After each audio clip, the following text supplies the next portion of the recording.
change, he will be rewarded a lot. But Allah subhanahu wa ta'ala is so merciful that He will be also just and fair to the believers. But this gives you an idea about how Allah subhanahu wa ta'ala is merciful. He is giving us everything, and He is in no need for any one of us or any good deeds that we do. And subhanallah, some people fail to take this opportunity, to take advantage of this opportunity. And all of these blessings, most of the people will go to hellfire. You know, how come? We should think about that. We should try to thank Allah subhanahu wa ta'ala. Try to have this feeling from the inside and be happy with what Allah has given us subhanahu wa ta'ala.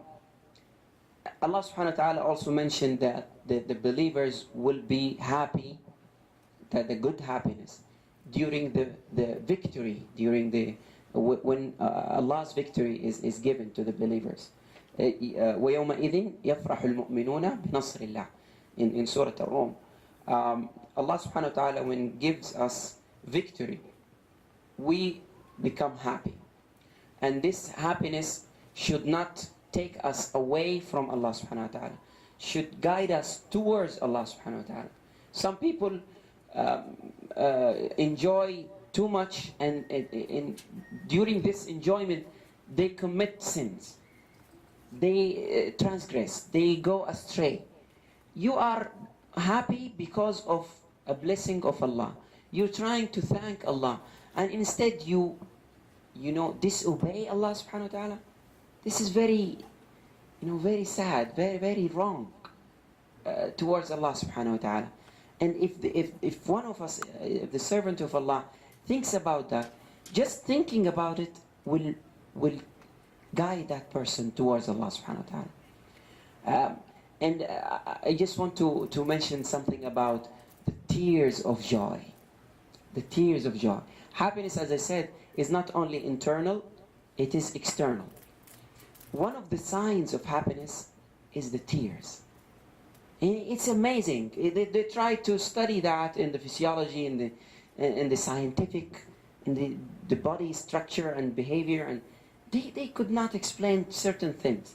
What is laugh? What is crying? What is tears? What is tranquility, peace, internal peace? What is that? What is the process that goes on inside our body? They cannot explain it. It's a blessing of Allah subhanahu wa ta'ala. And if you compare that to the animals, you don't find these things sometimes. You don't find tears, whether it's out of sadness or out of enjoyment. You don't find laugh. You don't find a lot of things. Allah subhanahu wa ta'ala has given us these things, and some of them are tests and some of them are just blessings. I think many of us, if not all of us, experience this tears of joy when you feel that you are close to Allah, when you talk to Allah, and you feel that this connection during salah, during qiyam, during dhikr, and those tears come out from your eye. You feel that you don't want anybody to disturb you. You just want to live forever in that state.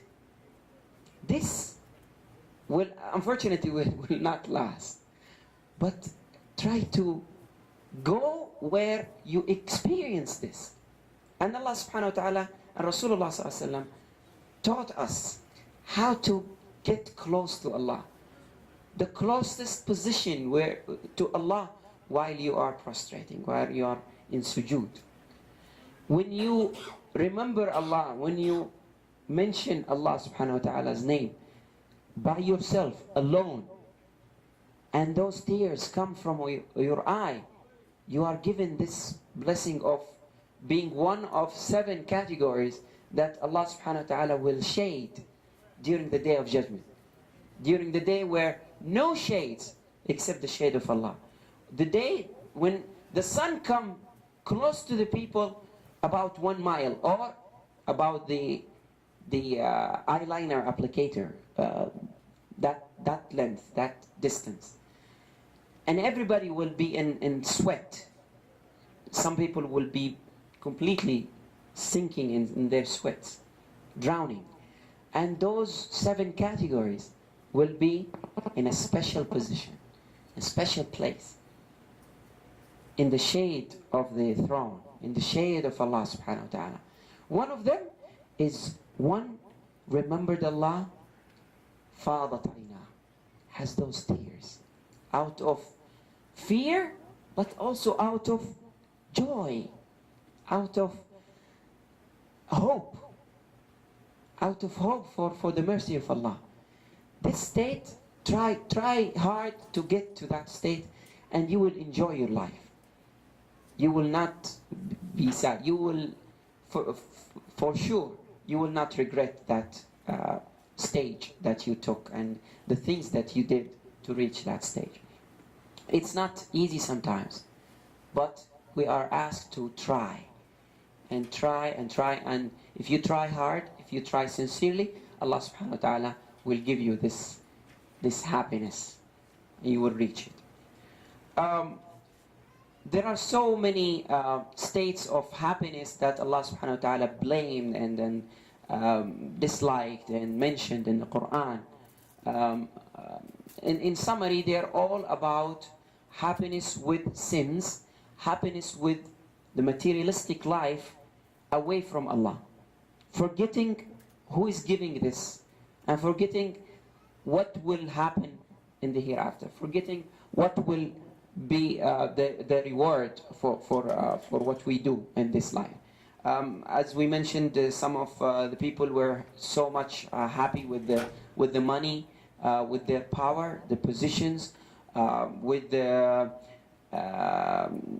life in general, and also with the problems that come to the believers. The hypocrites are happy with every calamity, every problem happens to the believers.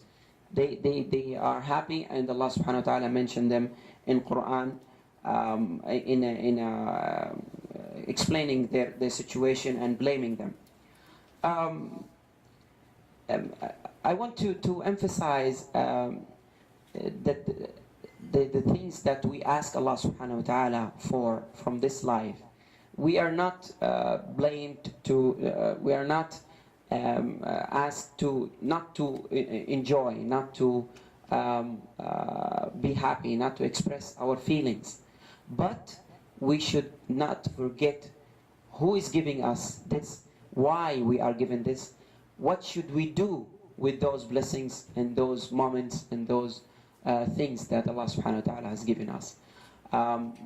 Inshallah, everything happened to us will be good for us, and we ask Allah subhanahu wa ta'ala to guide us and to show us the truth as truth and help us follow it, and show us the falsehood as falsehood and help us staying away from it. And we ask Allah subhanahu wa ta'ala to gather us in the Firdaus al-A'la as He has gathered us here in this life. We ask Allah subhanahu wa ta'ala to make us amongst those who listen to the talk and get the advantage from the best of it. And if I did any mistake or error, it's from myself and from shaitan. Whatever I said that is good, it's only from Allah subhanahu wa ta'ala. And excuse my French. My native language is Arabic, and I'm trying to speak in English, and I hope the message has been conveyed. And I ask you all to pray for me, and inshallah we will gather again in this life, inshallah, and if not, inshallah in the hereafter. Jazakumullah khair.